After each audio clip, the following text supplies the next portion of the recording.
Statements revision and practice guide की इस चर्चा में स्वागत है। बिना एडजस्टमेंट्स वाले फाइनल अकाउंट्स सुनने में अक्सर काफी मुश्किल लगते हैं, है ना?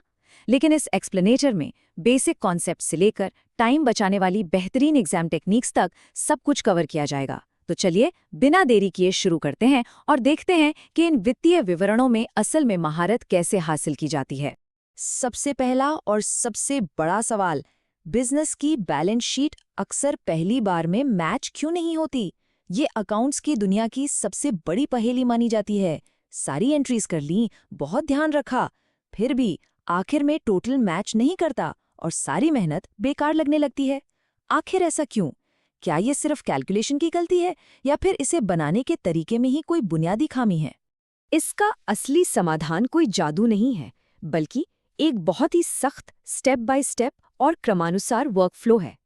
अगर अकाउंट्स बनाने के इस सही क्रम को फॉलो किया जाए तो बैलेंस शीट का पहली ही बार में मैच होना पूरी तरह से संभव है।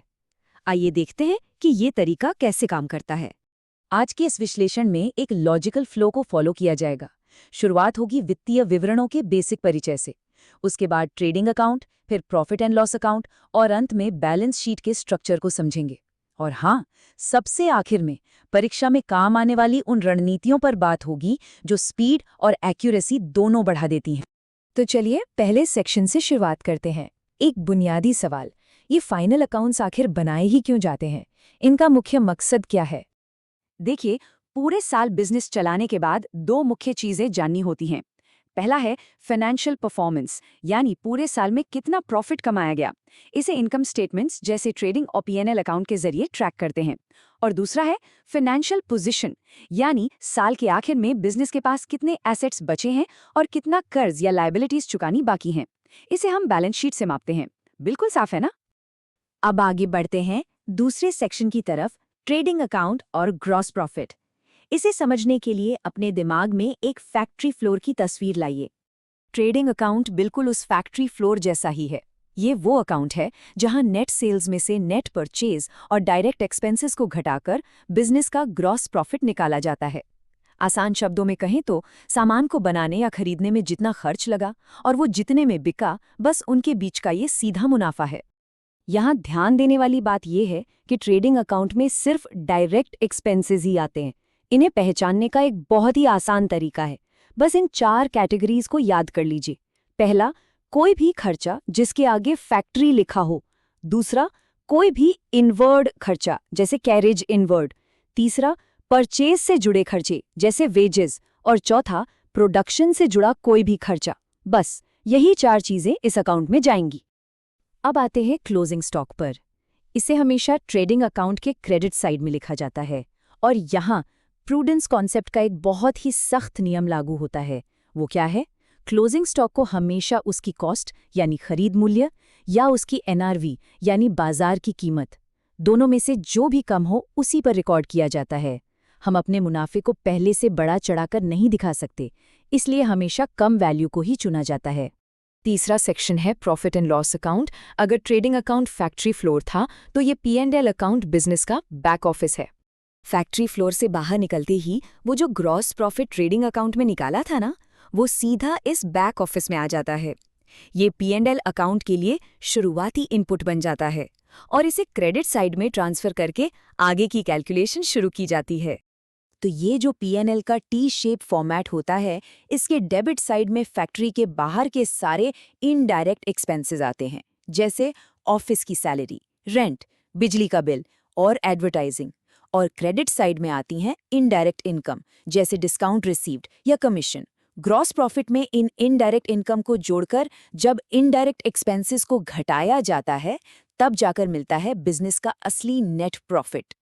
चलिए अब बढ़ते हैं चौथे सेक्शन की तरफ, बैलेंस शीट में महारत। ये बिजनेस की एक तरह से तिजोरी या वॉल्ट है जो साल के आखिरी दिन की एकदम सटीक तस्वीर पेश करती है। इस तिजोरी का स्ट्रक्चर कैसा होता है? देखिए, इसमें चीजों को लिक्विडिटी यानी कैश में बदलने की क्षमता के हिसाब से लगाया जाता है। एसेट्स साइड में पहले करंट एसेट्स आते हैं जैसे कैश, फिर आते हैं फिक्स्ड एसेट्स जैसे मशीनरी। दूसरी तरफ लायबिलिटीज को करंट और लॉन्ग टर्म में बांटा जाता है और सबसे मुख्य हिस्सा होता है ओनर का अपना फंड यानी कैपिटल। यहाँ एक बहुत बड़ी गलती होती है जिससे बचना है। कैपिटल का अमाउंट कभी भी सीधे आउटर कॉलम में नहीं लिखना चाहिए। इसके लिए एक छोटी सी कैलकुलेशन होती है। शुरुआती कैपिटल में P&L से निकला हुआ नेट प्रॉफिट जोड़िए और फिर बिजनेस के मालिक ने जो अपने निजी खर्चे के लिए पैसे निकाले हैं यानी ड्रॉइंग्स, उन्हें माइनस कीजिए। ये जो एडजस्टेड कैपिटल आएगी यही फाइनल आउटर कॉलम में जाएगी। बैलेंस शीट बनाते समय एक और बहुत ही दिलचस्प कॉन्सेप्ट आता है, कॉन्टिंजेंट लायबिलिटी। मान लीजिए बिजनेस पर एक कोर्ट केस चल रहा है। अगर हार गए तो पैसे देने पड़ेंगे, जीत गए तो कुछ नहीं। ऐसी लायबिलिटी जो किसी अनिश्चित भविष्य पर निर्भर करती हो, उसे मुख्य बैलेंस शीट में नहीं जोड़ा जाता। इसे बस नीचे एक फुटनोट की तरह दिखाया जाता है ताकि सबको इसकी जानकारी रहे। अब आते हैं 5वें और आखिरी सेक्शन पर। कॉन्सेप्ट तो समझ लिए, लेकिन अब बारी है उन एग्जाम प्रैक्टिस रणनीतियों की जो स्पीड और एक्यूरेसी को टॉप लेवल पर ले जाती हैं। एक बहुत ही कड़वी सच्चाई बताते हैं। अगर किसी को अपना आंसर गलत करना है ना, तो उसका सबसे पक्का तरीका है पहले आराम से ट्रेडिंग अकाउंट बनाना, फिर P&L बनाना और सबसे एंड में बैलेंस शीट बनाना। जी हाँ, अगर ऐसे एक के बाद एक अकाउंट्स बनाएंगे तो कोई ना कोई आइटम पक्का छूटेगा और बैलेंस शीट कभी मैच नहीं होगी। तो फिर सही वर्कफ्लो क्या है? सही तरीका ये है, तीनों फॉर्मेट्स को एक ही साथ कागज पर ड्रॉ कर लीजिए। फिर ट्रायल बैलेंस को ऊपर से नीचे बिल्कुल लाइन से क्रोनोलॉजिकल ऑर्डर में पढ़िए। जो आइटम जहां का है उसे तुरंत वहां लिखिए और ट्रायल बैलेंस में टिक लगाइए। इससे कोई भी आइटम मिस या रिपीट नहीं होता। और हाँ, कैलकुलेटर छोड़कर मैनुअल कैलकुलेशन की आदत डालना सबसे ज़रूरी है। मैनुअल कैलकुलेशन के लिए एक गोल्डन अलाइनमेंट ट्रिक सुनिए। टोटलिंग करते समय नंबर्स को बिल्कुल एक दूसरे की सीध में अलाइन करके लिखें। यूनिट के नीचे यूनिट, दहाई के नीचे दहाई।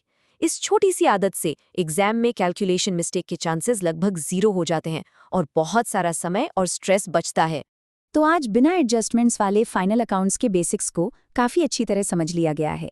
एक लॉजिकल अप्रोच से बैलेंस शीट को मैच करना अब उतना मुश्किल नहीं लग रहा होगा। लेकिन सोचिए जरा, जब इसमें रियल वर्ल्ड की जटिलताएं जैसे डेप्रिसिएशन, आउटस्टैंडिंग एक्सपेंसेस और एडवांस इनकम जुड़ेंगी, तब क्या होगा?